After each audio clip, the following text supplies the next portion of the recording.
நீங்கள் இந்த தேர்தல் முடிவுகள் எப்படி அமைன்னு எதிர்பார்த்தீங்க? 3 விதமாக பார்த்தேன். முதல்ல நான் நினச்சது வந்து திமுக ஜெயிக்க போகிறதுன்னு தான். நான் வந்து ஒரு 90 நாளைக்கு முன்னாடி நீங்கள் என்ன எலெக்ஷனுக்கு 90 நாளைக்கு முன்னாடி திமுக ஜெயிக்கும் அப்படிங்கிற மாதிரி தான் நான் இருந்தேன். எனக்கு ஒரு நண்பர் இருந்தார், பெருமாள் மணின்னு, அவர் ரெகுலராக டிவி விவாதத்தில் வருவார். அவர் என்கிட்ட 6 மாதத்துக்கு முன்னாடி சொல்லிட்டாரு, அண்ணன் விஜய் தான். ஓ, அவர் தெளிவாக சொல்லிட்டாரு, ரெக்கார்ட்லேயே இருக்குது. ஒரு எலெக்ஷனுக்கு ஒரு 30-40 நாள் இருக்கும்போது ஷபீர்னு எனக்கு ஒரு நண்பர் இருக்கார், நியூஸ் மினிட்டில் ஆசிரியராக இருக்கார். அதுக்கு முன்னாடி டைம்ஸ் நவுல வேலை பண்ணார். ஷபீர் அகமது தான். ஷபீர் அகமது எனக்கு ரொம்ப க்ளோஸ் ஃப்ரெண்டு.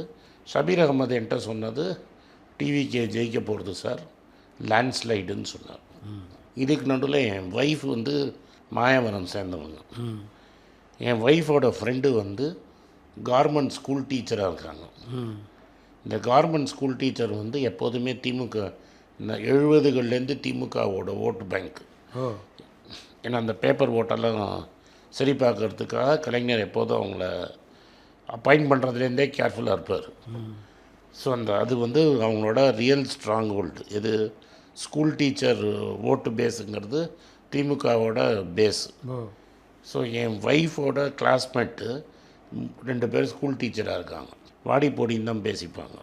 அவன் கூப்பிட்டு என் ஒய்ஃப்ட்ட என்ன சொன்னாங்கன்னா, இந்த ஒரு வாட்டி மாற்றி போடுவோமேடி, இவங்களே எல்லோரும் இருந்து ரொம்ப சாப்பிட்டாங்க, அவன் தான் சாப்பிட்டு போட்டுமே அப்படின்னாங்க. அப்போ என் ஒய்ஃப் சொன்னாங்க, 60 சீட்டு நிச்சயம்னாங்க.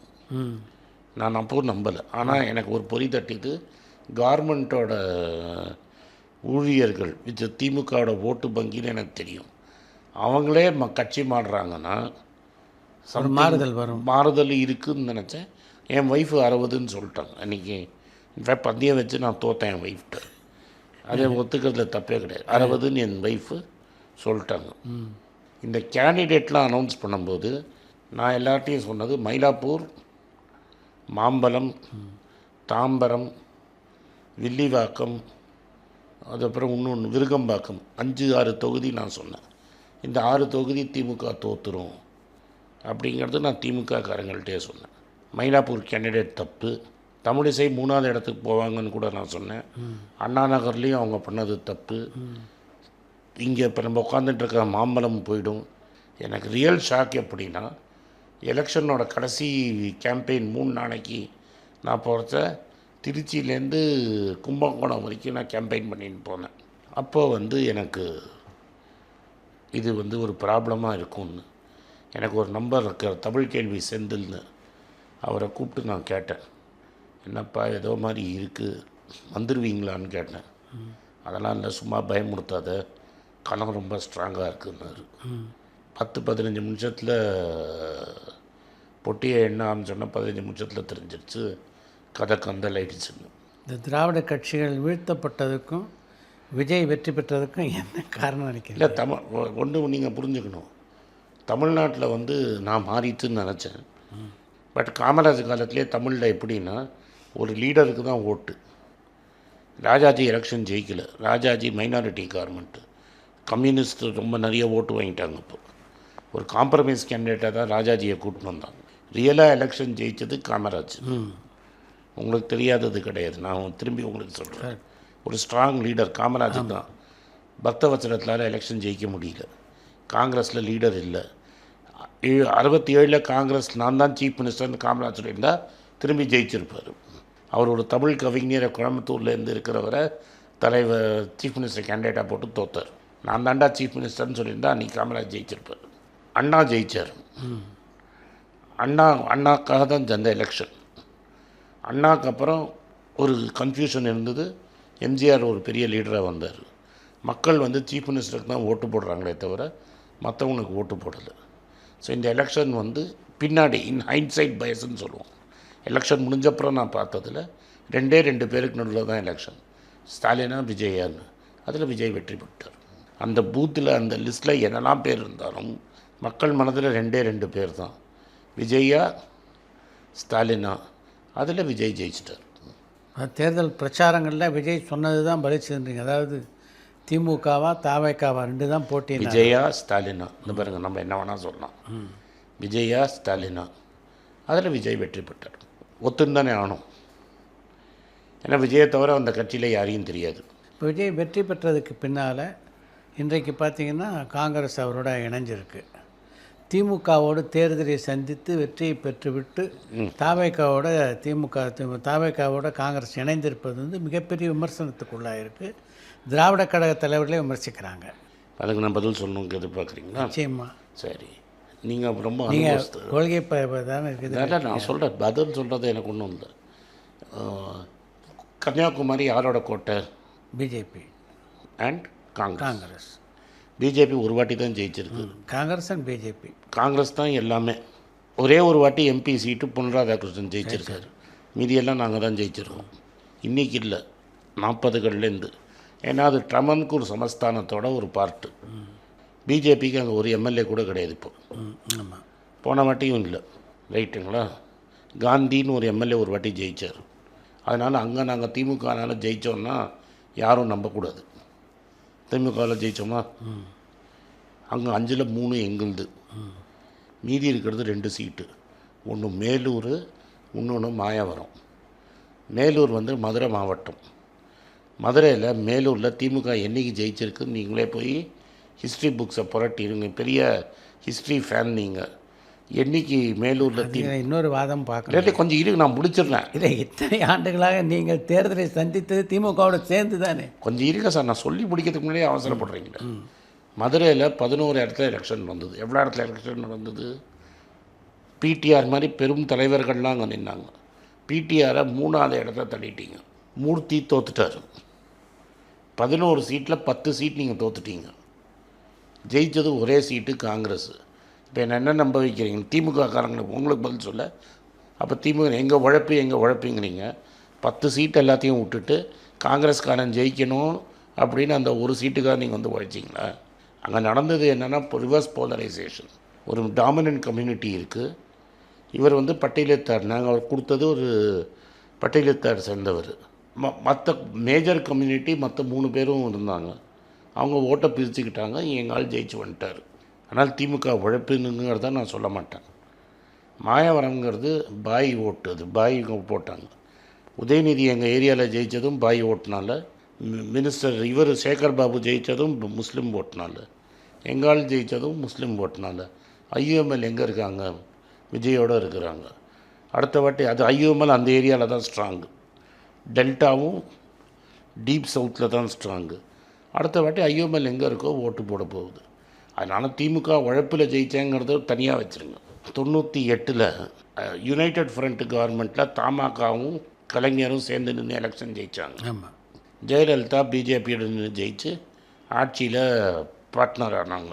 ஜெயலலிதாவுக்கும் வாஜ்பாய்க்கும் கருத்து வேறுபாடு, வெளில வராங்க. யார் போய் நின்னாங்க பிஜேபியோட?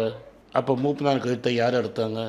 ஏன் நீங்கள் வந்து சத்தியமூர்த்தி பவனில் வந்து கலைஞர் வந்து மூப்பனார் கையை பிடிச்சிக்கிட்டு தன்பா சாரி மன்னிச்சுக்க, நான் வேறு வழி இல்லாமல் அங்கே போகிறேன்னு சொன்னார்.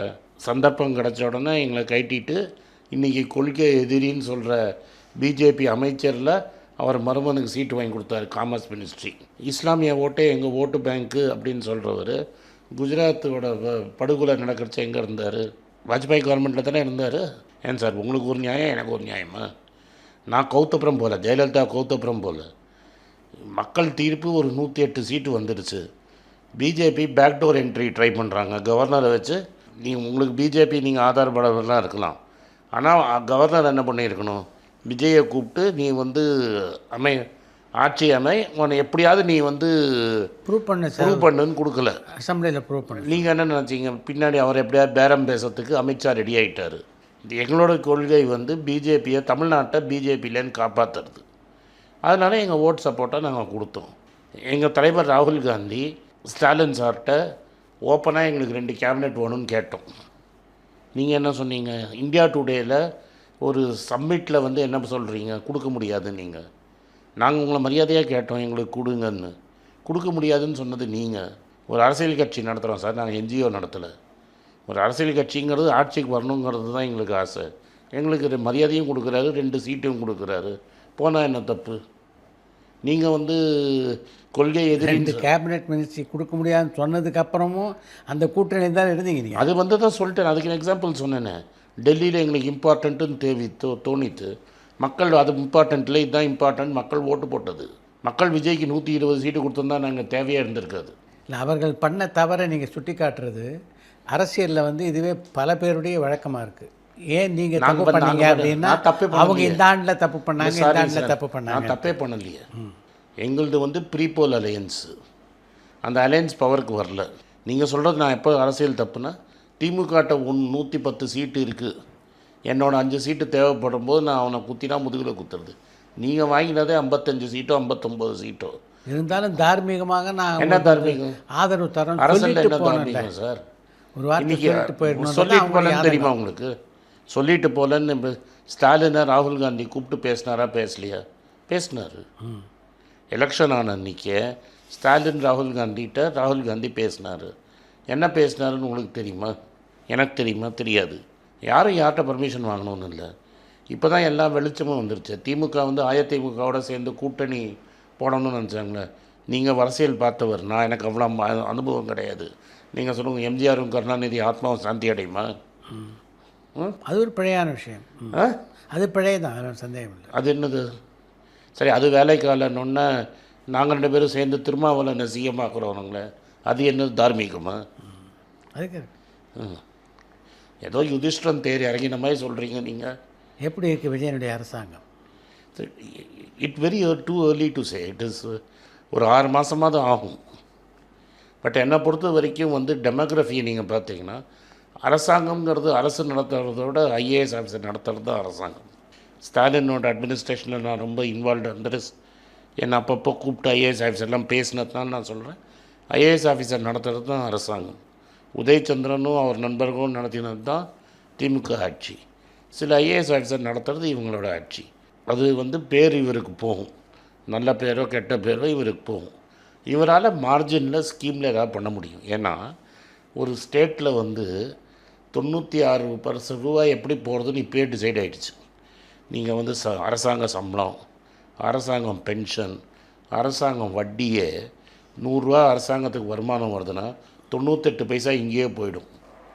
விஜய் டிசைட் பண்ண முடியறது 2 பைசா தான். நீ 100 பைசாவுக்கு சொல்கிறீங்க.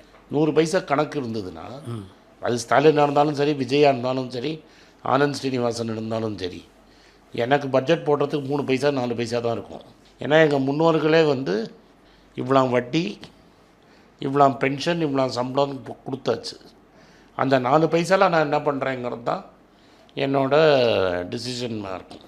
பட் இப்போ இருக்கிறத பார்த்தீங்கன்னா, அடுத்த எலெக்ஷன்லேயும் அவர் ஜெயிச்சிருவாருங்கிற மாதிரி தான் நான் நினைக்கிறேன்.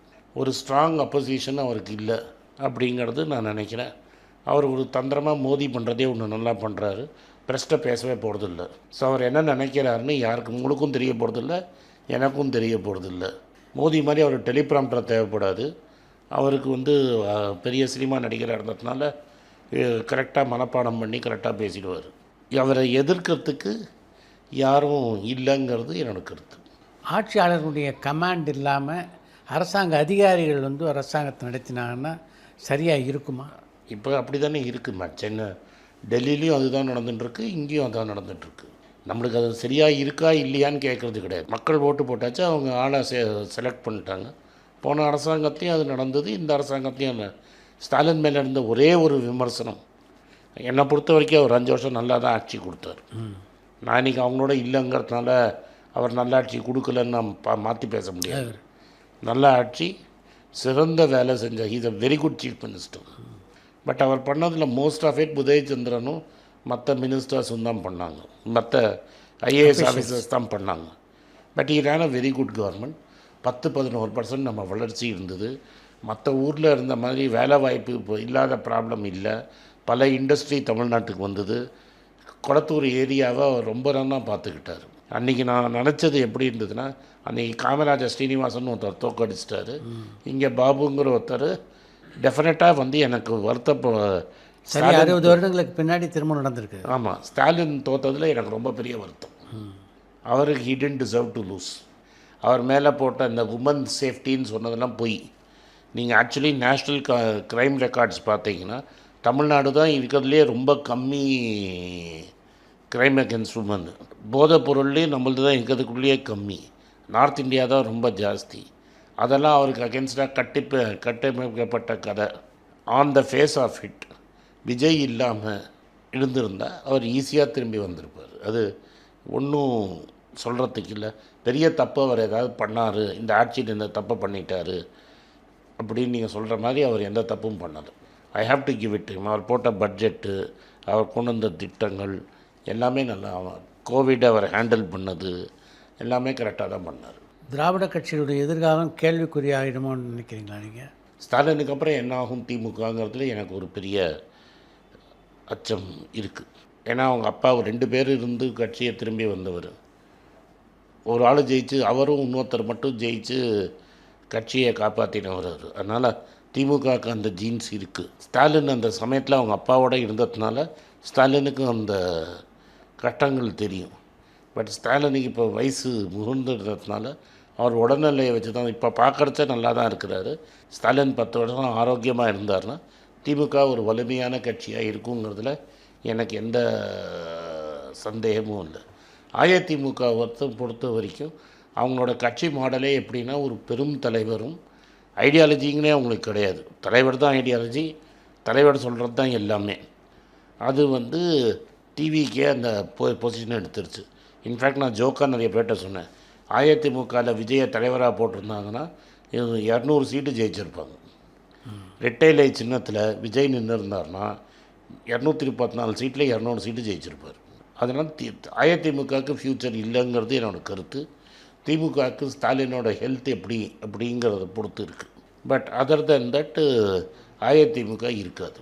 அது கொஞ்சம் கொஞ்சமாக கரைஞ்சு போகும். ஏன்னா ஒரு வலிமையான தலைமை இல்லை. தமிழ்நாட்டில் இந்த முதலமைச்சராக இருக்கிறவருங்கிற ஒரு மைனாரிட்டி ஆள் தான் முதலமைச்சராக இருக்க முடியும். அதுக்கு ஒரே ஒரு விதிவிலக்கு காமராஜ் மட்டும்தான். மேஜர் சமூகத்துலேருந்து வந்தவர் காமராஜ். ஜெயலலிதா விட்டீங்களா? ஜெயலலிதா மைனாரிட்டி சார், பிராமணா, 2% ஓட்டு. அந்த ரீதியில் சொல்கிறீங்களா? ஆமாம் சார், ஓட்டு எண்ணிக்கையில் பாருங்கள், majority minority. Nadar 40 seat decide பண்ணுவாங்க இன்றைக்கி தமிழ்நாட்டில். பிராமணனால ஒரு சீட்டு, மயிலாப்பூர் சீட்டு கூட டிசைட் பண்ண முடியாது. இன்றைக்கி ஓட்டு போட்டிங்கன்னா மயிலாப்பூர் ஓட்டு கூட பிராமணனால டிசைட் பண்ண முடியாது. அது மாதிரி ஸ்டேட்டில் அது ஜெயித்தது பிகாஸ் மற்ற எல்லோரும் சேர்ந்து நீங்கள் தலைவியாக இருங்கன்னு சொன்னது. கலைஞர் இசை வேளாளர். நீங்கள் இபிஎஸ் ஜெயித்தது ஒரு மேனுஃபேக்சர்டு ஒரு தூக்கி கொடுத்தாங்க. நீங்கள் இதை நான் இன்றைக்கி சொல்லலை. நீங்கள் ரெட்டியார் எடுத்துக்கோங்க, யாரெல்லாம் எலெக்ஷன் ஜெயிச்சு வந்திருக்காங்களோ அவங்க எல்லாருமே, பொப்லி ராஜா எடுத்துக்கோங்க, ராமசாமி ராஜா எடுத்துக்கோங்க, விஜயும் எடுத்துக்கோங்க, அது ஒரு எக்ஸாம்பிள். வேறு எந்த ஸ்டேட்லேயும் இது மாதிரி இருக்காது. எல்லோரும் ஏற்றுட்ட ஒரே மேஜர் கேஸ்ட் லீடர் காமராஜர். அவர் கூட போய் அவர் ஏரியாவில் இருந்தபோது தோத்துட்டார். அவர் ஜெயித்தது குடியாட்டத்துலேருந்து ஜெயித்தார். உங்களுக்கு நீங்கள் இருந்திருப்பீங்க அந்த பீரியட். குடியாத்தத்தில் ஜெயித்தார். அவர் போய் நாடார் ஏரியாவில் ஜெயிக்கலை. அப்போ எல்லா சமூகத்துக்கும் தலைவராக இருந்தார். ஆமாம், அது ஒரு பெரிய. அதனால் எடப்பாடியால் ஏஐடிஎம்கே லீட் பண்ண முடியும்னா முடியாது. ஏன்னா தேவர் ஓட்டு அவரை கைவிட்டு போயிடுச்சு. அது சூழ்நிலையில் தான் இன்றைக்கி அண்ணாமலை தான் ஒரு சொந்தமாக கட்சி ஆரம்பிக்கணும்னு நினைக்கிறாரு. அது எந்த அளவு சாதகமாக அமையன்னு நினைக்கிறீங்க? எதுக்கு சார் என் வாயக்கின்றீங்க? அவர் பஸ்ஸு மிஸ் பண்ணிட்டார், அவ்வளோதான். பஸ்ஸு அவரை மிஸ் பண்ணிச்சா? அவர் பஸ்ஸை மிஸ் பண்ணிட்டார். அவர் இதை விஜய் பண்ண ஐடியாவை அவர் 36 வயசுலேயே பண்ணிட்டார். அவர் போய் பிஜேபியோட சேர்ந்துருக்கக்கூடாது. நீங்கள் சீஃப் மினிஸ்டர் ஆனோன்னா தனியாக அன்றைக்கே நின்று இருக்கணும். It is too late. ரொம்ப நன்றி. உங்களுடைய கருத்துக்கள்லாம் நம்ம ரசிகர்களோட பகிர்ந்து கொண்டோம். Thank you sir.